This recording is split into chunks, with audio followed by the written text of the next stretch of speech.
there's a lot of those issues. Yeah. So, But obviously, we would welcome any further comments from members. right. I support the document as it stands, I must admit. Yeah, I've reviewed it and support it. It covers a majority of the situations I think we'll face. Certainly the most important ones anyway. So we make a recommendation to full council? Yeah. Yeah, agreed, thank you. 4, to review the annual financial risk management register and recommend to full council. As a very long document. It's a very windy document. Yes. Very similar to last year. Yes, Chair, it has just been literally updated. Yep. There are So, some minor changes. so the financial risk management is very similar to the current financial year. And I recommend that we make the recommendation to full council in its current form. Yeah. Is that agreed? Yep. Everyone agreed? That's agreed, thank you. And item 5, to approve purchase of password protection software and to consider cyber essential accreditation. Now, can I pass it to people who know what they're talking about? I mean, Craig probably knows a fair bit about this, Craig, I imagine. It's just, the way we save our passwords is in like spreadsheets, it's really not secure. So this will allow us to store our passwords in secure environment, send them to people the right way as well, if you probably know all about it as well. So it's just, it's not an expensive purchase, however, it's a very important one to make sure we're not compromising passwords and data. So it's just something, you know, I'm keen to get into the council really, just so Cloudy use it a lot to send passwords to different people as well. So they kind of recommend it as our IT provider. I mean, are you aware of it, Craig? Do you know Keeper? Yeah. Yeah. What's your thoughts on it? It's better than LastPass. Yeah. Considering the breaches they've had recently. Yeah. So yeah, there's a few different options I think from a cost to feature ratio. Yeah. It's a good choice. Yeah, Cloudy recommends it as well. And they, you know, when we get passwords sent for IT set up, I've used it, so I'm familiar with it as well. So yeah, consider us kind of, you know, it'd be good to have it in use with us, especially when we send passwords to people like new councillors. You know, it's not just me sending, here's your password. It's like you get a link and it'll, you know, you can see it. And they're hard. You know, they're not your simple passwords. They're kind of your harder passwords to break. And this particular one, I think the encryption is not over the internet, so that it's more secure from what I understand. I mean, I'm not, you know, I'm still learning a fair bit about this password security. So yeah, that's it really. It's just to consider bringing it in. All right, thank you. What's the accreditation aspect? It's not detailed on here. It says approved purchase of password protection software and to consider Cyber Essentials accreditation. Oh, sorry. So Cyber Essentials is we haven't got all the, sorry, that's the second part of this item. We haven't got all the information for that at the moment. Cloudy are going to be providing it with us, so I'm going to have to pick that up at a later date. It's like Cyber Essentials. It's like making us complying with certain features so we can say we're more secure around kind of, you know, cyber and things like that for an attack. So I will pick that up. I will have to bring that back in because we haven't got the information for that. All right. All right. Yeah. Does anyone else want to come in on this? No, I think the council needs to look at its cyber software and make sure that we don't have any breaches within the council because it's sensitive information. So let's go with the best. Yeah. Relatively, what's the best stuff that's to use to put it in place. Yeah. Yeah, it won't affect the basic of us day-to-day running, really, will it? No, not at all. No, it's more like internally for us to saving passwords and using passwords. If I had to reset a password for you, I don't necessarily have to know that password, but I can send you a link where you can view it and use that password moving forward. Whereas at the moment we've got lots of systems we use and lots of passwords, and it gets a little bit confusing. Ron, they'll look after us, all right? We'll be fine. We'll be fine. Okay. Be business as usual, Ron. Right. So, do we agree the purchase of it? Agree the purchase? Yeah, everyone in favour? Yeah. Right, that's it. It's unanimous. Thank you. Item 6, financial reports. 6.1, to review a financial management information report showing income and expenditure against budget for the year to the 30th of November. I have no comments, Chair. Right, there's nothing, it looks on target, so that's review noted. Yeah. 6.2, to review cash and investment reconciliations as at the 30th of November 2024.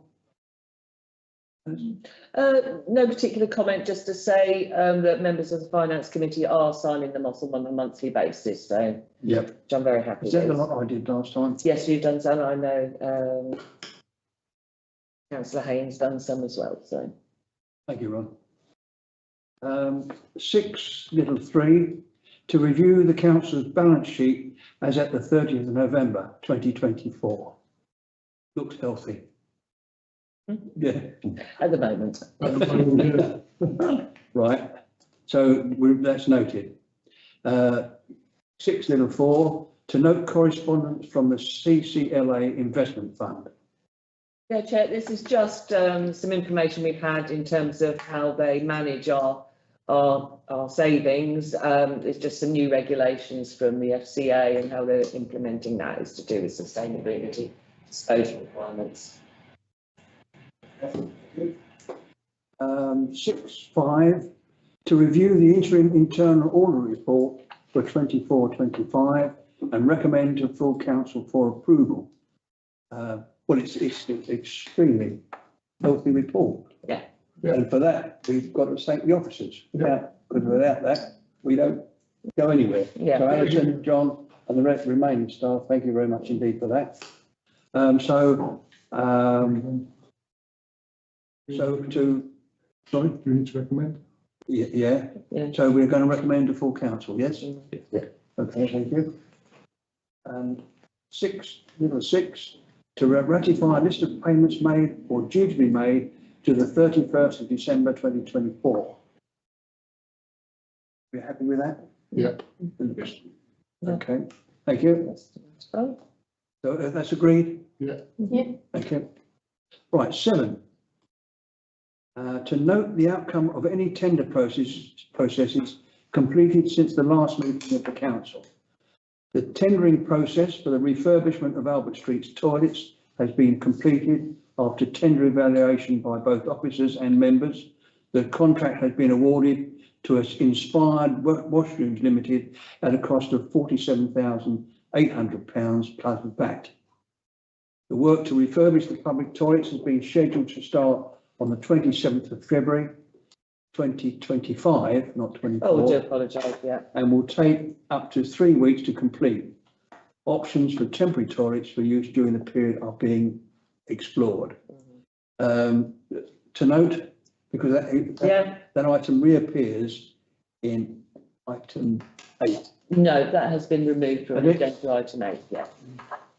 Thank goodness, right. So to note, that's great. Thank you. Item 8.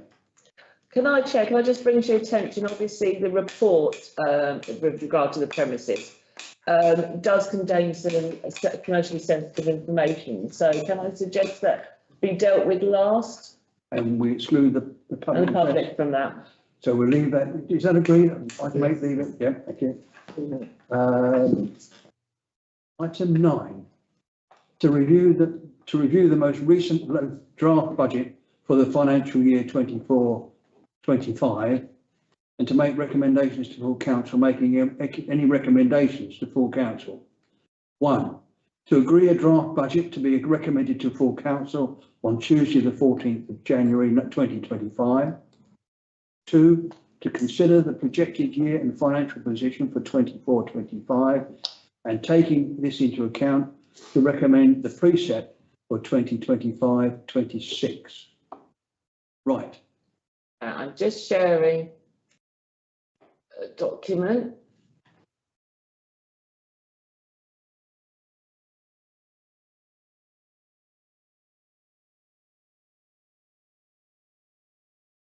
Oh, I did not.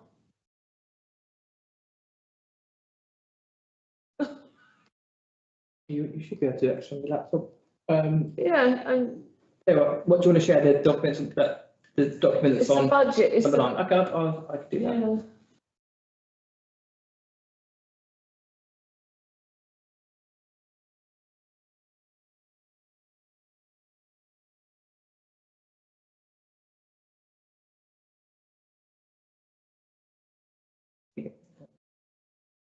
Oh, I messed up everything. Don't worry, I can do it. It's fine.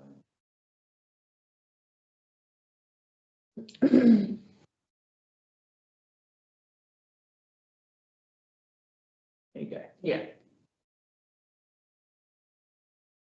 Whether you'll be able to see it, actually. Got your papers in front of you, haven't you? Yeah. On your tab. So at the moment,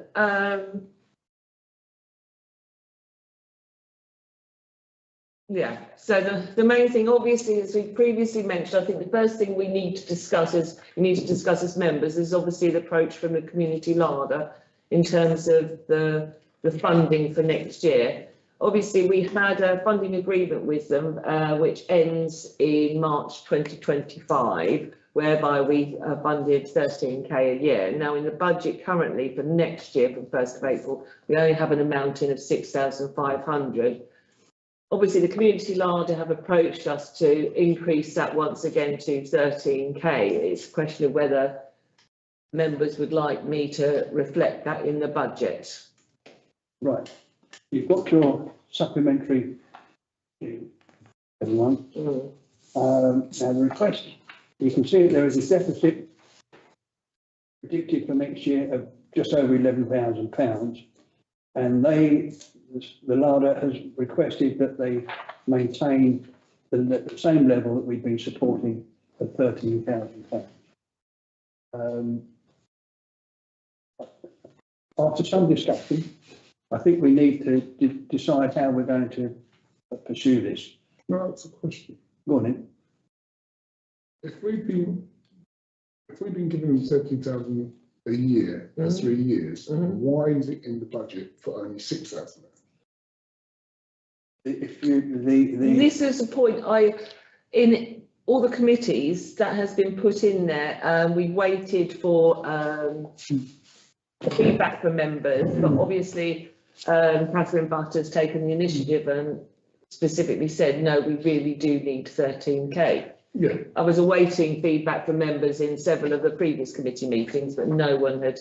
The original agreement was always from 3 years ago. It was budgeted for 6.5, and then the agreement was at the and we would top it up with a 6.5 from. You'll have to. It was from different pots of that. Yeah, so the agreement was 6.5k, and we topped it up each year. So, but we've taken it from general reserves after that. So. And the agreement was each year we'd review it. So each year they're guaranteed 6.5, and then based on evidence they supplied and accounts, we agreed the 6.5 top up in full council. I think each time it's come around. Yes. So that was decided. So it's always been. It was set up that way. 6.5 was budgeted and then topped up to 6.5. I don't know whether we did it through committee grants one year. I'm not sure. I can't remember now. I believe we did. But yeah. So. And now this year, their 3-year agreements run out. We've got 6.5 in the budget, in the draft budget. However, they're really asking for this to be topped up again because they kind of. And the other thing I want, membership growth has gone from 80 members to 207. So it's 150% increase in membership, which means there is still a big demand for the service that they're providing. Do you want a recommendation from the chair? Well, I'd like to discuss a little bit more. Go on in. If you can. Now, I'm quite happy to, like you said, there's 150% more people using that service within a 3-year gap. Are we going to see that again, another 150 people, 200 people in another 3 years, and we're going to double the amount of money that they want to continue the service because it's growing at a rapid rate? Now, I'm quite happy to do the 13,000 a year over 3 years, but I want to see a little bit more cost analysis in respect of their and what they're going to forecast for the next 3 years. Because if they're going to come back and say we want more money, we can't just go, yes, you can have it. We need to be able to forecast it into our budget. Can I add something, Chair, to aid the discussion? sorry, just in looking at the budget in overall context, you know, we're looking at, if we allowed that, it does put pressure on the medium-term financial plan, because with using funds for the Sycamore House, we will actually slightly drop below our minimum general reserve level requirements. So we do need to consider that we need appropriate increase to cover that. I'm just saying there's additional pressures for us as well in the next 2 or 3 years. We've not allocated it, so. No, I know, I'm just, Yeah, I get that. I think, yeah, the major discussion will come a bit later when we talk about the budget in detail and the progress to the preset. But just on this one item, I think from our council's point of view, we need to make it quite clear that I would suggest that we make it quite clear that we cap our grant at 13,000. But we give them some security, we say for 3 years. And during that time, we would anticipate that other funding will be found. Ron, sorry, I missed you. Yeah, so what I was going to say is, whatever we give them, if we cap it and say that is it forevermore, we will not go no higher than this.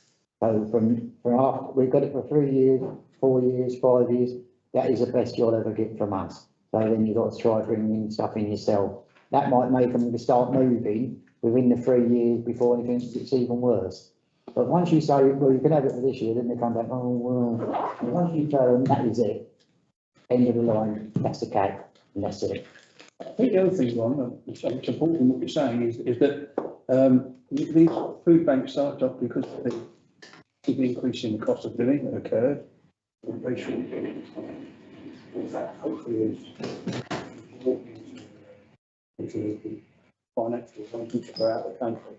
And so let's hope that won't be necessary in the future. In fact, let's hope that the demand for the food line ceases to exist. That would be even better, wouldn't it? Better answer. But there is this interim period that isn't going to be solved within 6 months. It's going to be some little while. So anyway, that would be my recommendation.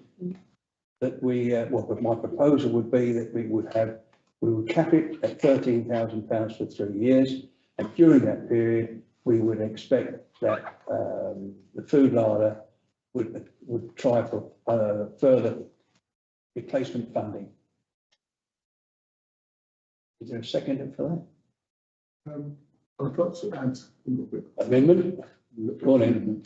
I'd like to see a little bit more in their business plan. And I know they've got income and out there, but I'd like to see a little bit more of a forecast on what they predict they're going to be doing in the next. Because I'm sure we can, if they come and say we predict more growth, then obviously that's going to mean more expense. I would then like to see how would you compensate for that in the next 3 years? Well, you can make it for a year. I just want to see what their strategy is going to be for that growth. Everyone has to have a strategy as far as I'm concerned, in respect of what they're going to be doing, how they're going to be doing it. You have to be able to forecast that strategy, considering 150 more people are using that food bank. Craig, do you want to come in on this? Yeah, I completely agree. I think it would be good to see a forecast of what they're expecting over the next 3 years, especially and perhaps beyond. The fact they're asking for 13,000 consistently over 3 years indicates to me they're not expecting any growth, which is concerning because I'm not sure that's accurate. So I'm not sure the accuracy on the ask. To be honest, I think it's a bit of a blanket ask as opposed to one that's backed up by data. Can I just add something, Chair? John, correct me if I'm wrong, but I believe the whole rationale behind the community larder was actually to deal with excess food production and waste, wasn't it? To deal with food wastage, wastage. as well as provide, cheaper alternatives for people. Food. And it is open to all. There is an element of discretion. You become a member, and there is discretionary membership. And they do offer discretionary membership to a certain percentage. So it's not actually a food bank. Yeah, it's a larder. So you pay you know, so many items, you go in, you get so many items for what you pay basically weekly. That's the way it works. That's the pay for the food. Yeah, It's not free food, so it's heavily subsidised food. So, you know, they pick up, you know, food from different locations. As a member, you pay like £3.50, I think. Items, isn't it? You get, you either get, or you get a family membership, you get more items, but you get a lot of items for what you pay for, and it's, you know, sometimes the products are quite, you'd be surprised what you can get in there. Do we know whether people are taking advantage of that because it is free food? Yeah. You know, cheap food. It's not cheap, it's not free. One at a time. Craig first. No, sorry, I'm going to agree. It'd be good to understand the usage of the food larder and percentage of, are we primarily combating food waste here? Or are we primarily supporting families in need? I think there are two very distinct different things. I think we're doing both. Their aim is to do both. Is to, you know, is pick up this food waste from all these locations, but whilst providing a cheaper option for people. A good question though, that they're also spending £14,000 on purchasing. On purchasing food, yeah, that's what I was thinking of. Yeah. On purchasing food. So that potentially is food that is going out near sell by date. So they probably I mean, again, I'll get the larder to confirm this, but I think that's what, you know, they do purchase some food as well as just picking up for free. Alison, want to come on? No, I'm fine, I think I've said. All right, okay.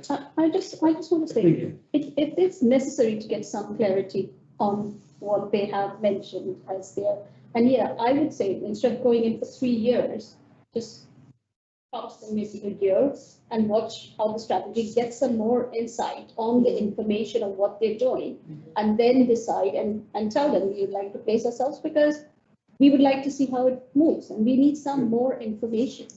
I think the, you know, sorry, just to add in, No. the community committee did talk about, said the same thing as well, you know, it was touched on in the last meeting, and they wanted a bit more information, we didn't give it today, but they said about, you know, potentially doing a yearly. Is it worth us suggesting a year? And once we have more data, there's an option for the council to recommend that we then go to 3 years. Yeah, I think so. That's a good solution. So just a minute. Do you want to put that forward, is it? Yeah. Yeah, so 1 year solution, 1 year 13,000. solution, yeah, with an option for the council to increase to 3 year based on data provided Yeah. by the line. But we're capping it at 13,000 irrespective. However, it be capped at 13. Yeah. And we're doing a 1 year agreement, is that what you mean, Craig? Yeah, so if I can arrange a 1 year agreement to be put together. So that's all information. And then they can put their proposal, the detailed proposal back to the community committee, can't they? Yes, and that proposal for a 3 year agreement would kick in for the following year, is that what you're saying? Yeah, fine, okay, right. Yeah, Chair, I just really wanted to highlight it just for budget preparation purposes, so. Yeah, good, thank you. Right, so those in favour of that proposal? That's unanimous, thank you. So Thank you. 13,000 for next year. Okay, so we've updated that figure then. Now, in terms of the budget and the precept, we are looking now, right, so if I look forward, medium-term financial plan, if we don't have to amend. Okay. We were very beneficial in that our tax base increased again for next year by an amount of just under 300 vanity equivalents. So our actual requirement is just about 1% to meet the budget needs. But we have an issue in that when we look in the medium-term financial plan, our general reserves will actually fall below the minimum requirements. So we need to increase our precept for that rationale. So if we increased it by, I've had a discussion with the Chair of Finance, a 2.5% increase next year filters through to make it, our medium-term financial plan, meet our general reserve requirement levels. Just about meets it, No, there is a little bit of scope. wiggle room. Wiggle room. Just bear in mind that the the 300 increase in the number of Band D properties equates to about 5%. So without that, the budget would have gone up 5%. Now, you can't guarantee that in future years. No. So that what we need to do is to try and balance out some of the sort of dragon tooth approach to the numbers of properties coming through. So I think that the 2.5% is a reasonable figure to recommend to council. That does give us this above minimum reserve. Yeah, the minimum general reserve level. That they are given to us there. So the recommendation that I would propose is for a 2.5% increase in the budget, which gives us a precept of 207.22.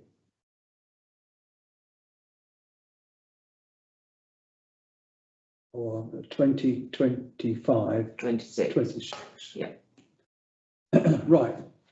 So we deal with the. Let me just drop back onto the agenda.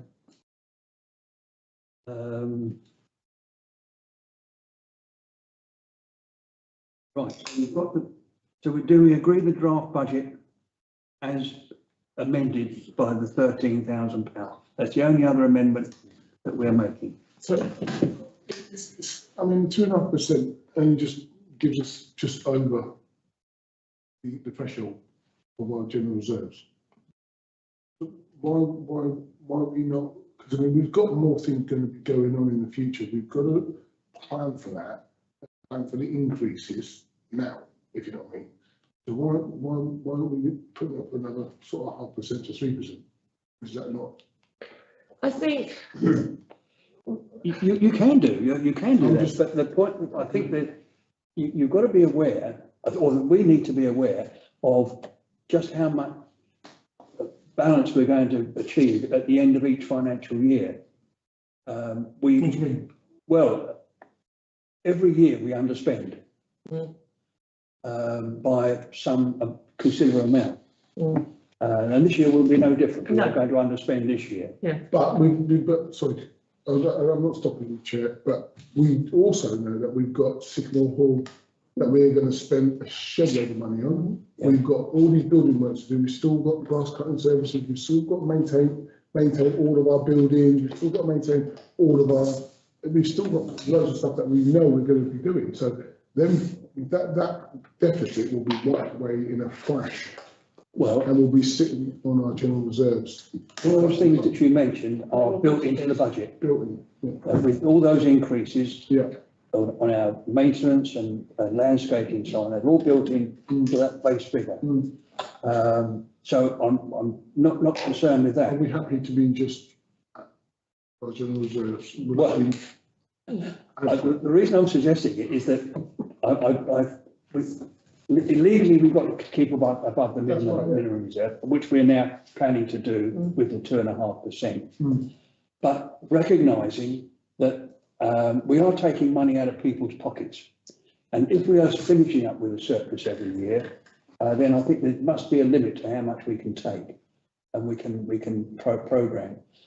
Yes, all the surplus is going to go into our general reserves, and will be used, if necessary, into the Sycamore Hall project.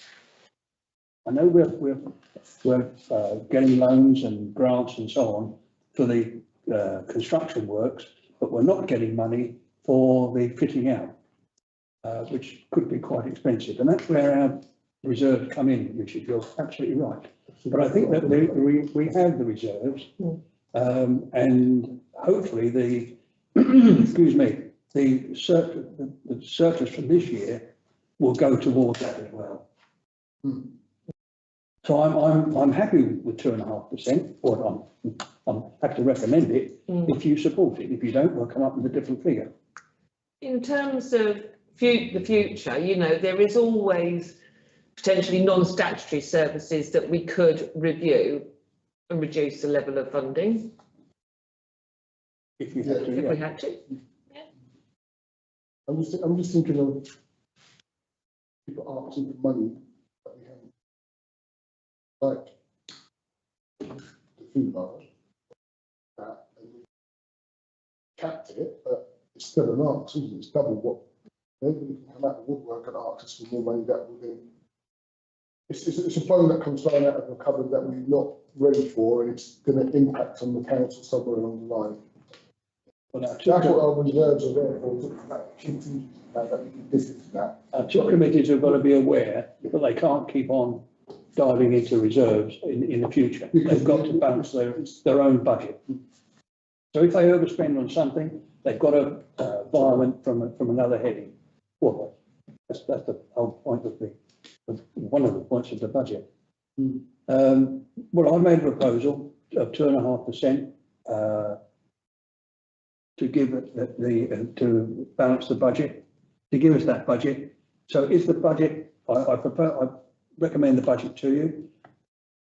Just one thing that I'd like to say is, okay, I'm not against the 2.5% that you have recommended, but I just wanted to add to that, there is new flats and buildings and things which are in the pipeline, you know, in our parish that is in the pipeline to be built. And we are sure we would get some more income from there.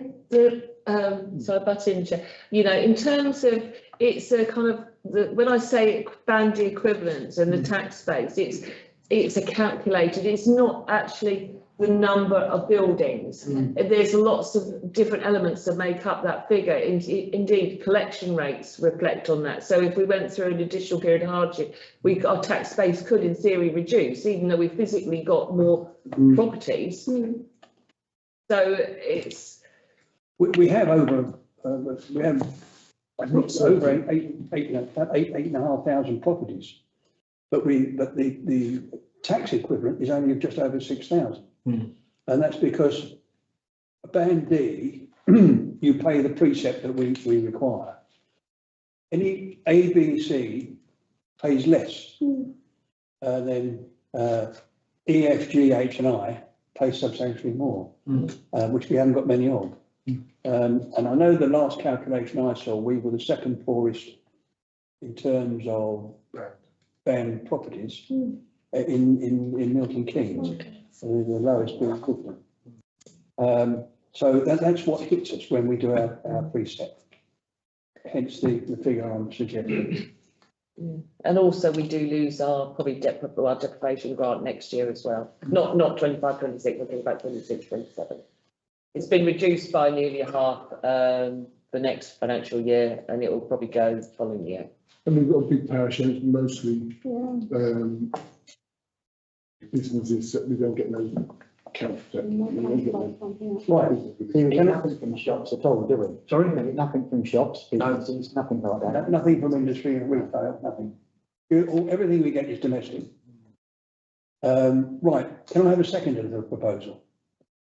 Right, Stevie, thank you. Those in favour of the budget as proposed? Right, that's unanimous. Thank you. So we're recommending that. We're recommending the budget to full council, and now we get to the precept. We've been told that the precept would be with a 2.5% increase of £207.22 per year. Excellent. So that. No, it's an increase of the current band D equivalent is £202.16. It will increase to £207.22. Yep. Right. Those in favour of making that recommendation to full council? Then that's unanimous. Thank you very much for that. Thank you for that discussion. I enjoyed that. Good. Thank you. Very good input. Can we now move on to the planning, Chair? Yeah. And then we'll go back to agenda item 8. Yeah. So we're on item 10. So planning matters. 10.1. Maidbrook House, 224 Queensway. That's the old job centre. Yeah. Fire approval for the erection of a single-storey roof extension accommodating for 2 self-contained flats. Any comment? That won't make it no higher than the building opposite. I looked at that. But the only thing I've got a slight concern, even though it's not to do with planning, the asbestos in the building. That's nothing to do with Has nothing planning. to do with Ron. planning. No, can't do Just got anything with that. concerns about they start pulling it over up, like Sainsbury's. They've done all the asbestos in there, then they come to the last wall and the building is ripped off. So we can't touch it because they missed some asbestos in the wall on the front building, so that get the asbestos people back. But these were a good company that knew what they were doing. I'm just concerned that one or two of these others may not be over elaborate in what they're doing. That's it. Building control. Yeah. Right, that's item, then we get to. There's no comment on Maybury House. No. And then the second part of that, alterations to the facade and landscaping works, including alterations to the car park at Maybrook House. Any comments on that one? No, noted. Item 2, 118 Westfield Road, proposed single-storey and two-storey extensions, including garage conversion. Any comments? So it's Westfield Road, above the, That's down near this, towards the stream. oh, is it? Yeah. There's a house. Yeah. Where the library is, that's where it's going. Yeah. Okay, noted. Excuse me. So no comment on Westfield No. Road? No comment. 131 Pinewood Drive, a single-storey re-extension, conversion of existing garage. To provide 2 extra bedrooms, increasing from a 4-bed HMO to a 6-bed HMO, to be occupied by no more than 6 people. Yeah, Chair, do you want me to, we have previously on different planning applications, when they wanted to build a 2-storey extension, I believe, we have rejected it because it was, we were not happy with the parking arrangements. That's right. And I think it's very applicable in this case as well. So, that's noise. I would have said, Chair, that going from 4 to 6. Yeah, And then you're only saying that there's going to be an extra 6 people, it's farcical. You've still got 6 cars, you've still got, friends, mates, families coming over, more cars. And so it's going to be like, a roadblock down there, just in that one property, so. It's a 50% increase. Yeah. it is. And I'd just like to, when they were giving planning permission to become a 4-bed HMO, one of the conditions was the proposed parking should be laid out and provided in accordance with the approved plans prior to first occupation of any of the rooms, shall be retained thereafter for no other purpose. So there's nothing been done to it, Right, I'd object on so we the object. on the grounds of Sorry, inadequate parking. parking.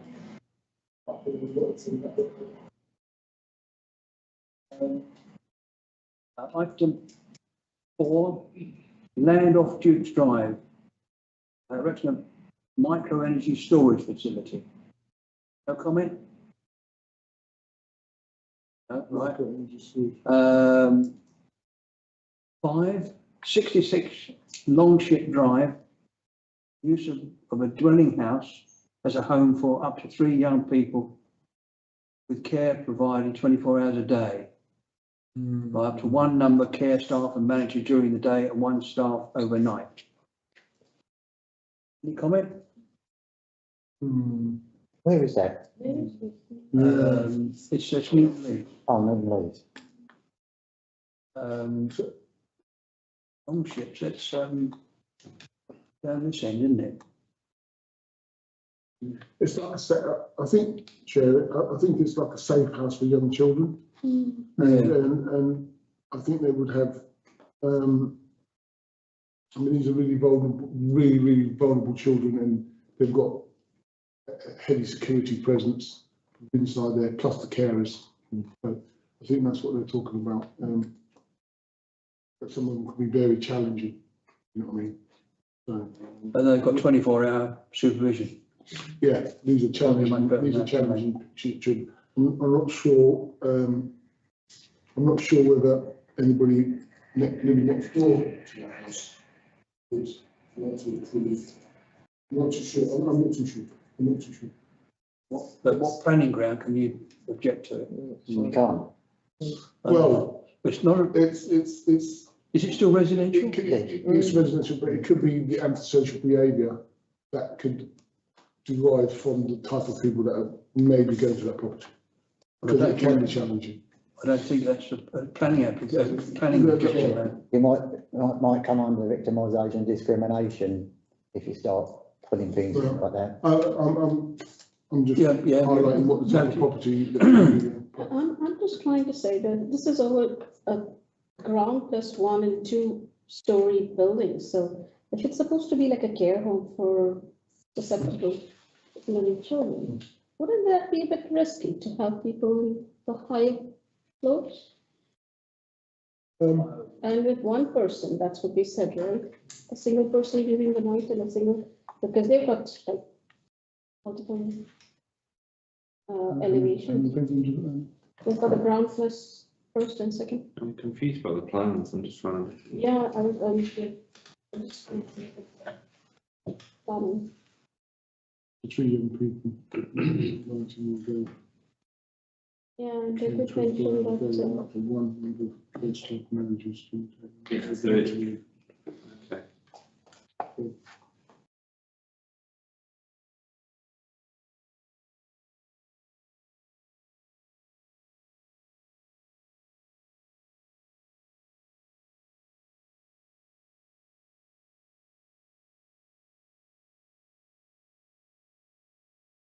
okay, so it is an existing residential with a ground plus 2. Existing residential to care home. It's fully surrounded by the residential property. Yeah. Yeah, and that's what I'm a bit concerned about.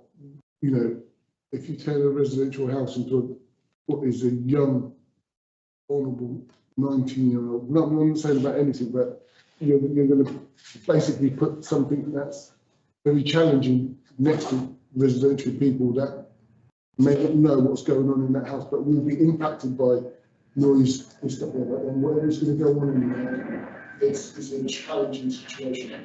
I've been in that situation myself when I've had to do overnight security at one of them properties based in someone's residential street. And it's not easy. So I'm just highlighting what I understand about it. I don't know whether that's grounds for objecting to the application, but I'm a bit concerned about the type of property it's going to the impact on the residents in the area. So do we make an objection on the basis of?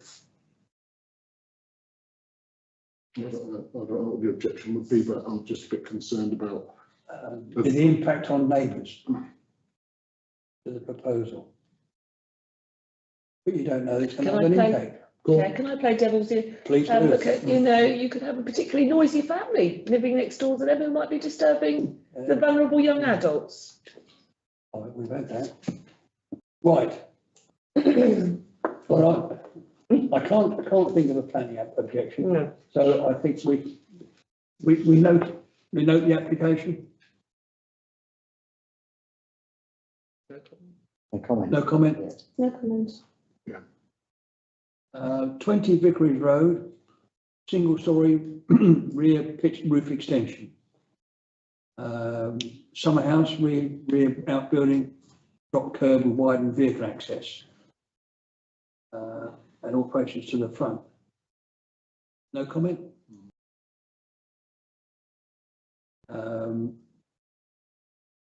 Tudor House, Western Road.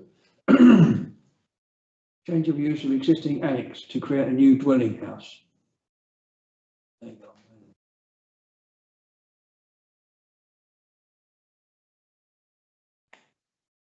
go.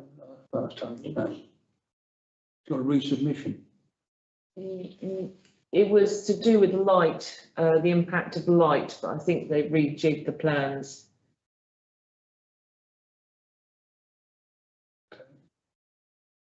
No comment? Last one. 34 Bucara Grove. Single story ground floor extension. No comment? Right.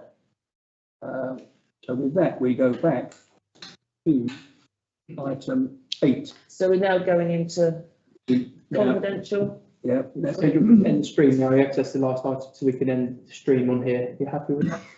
Now, do members agree that we go into private session? Yeah. Yeah, that's noted, right, yeah. So we say thank you. I think. Yes, thank you for attending tonight, if you have attended, and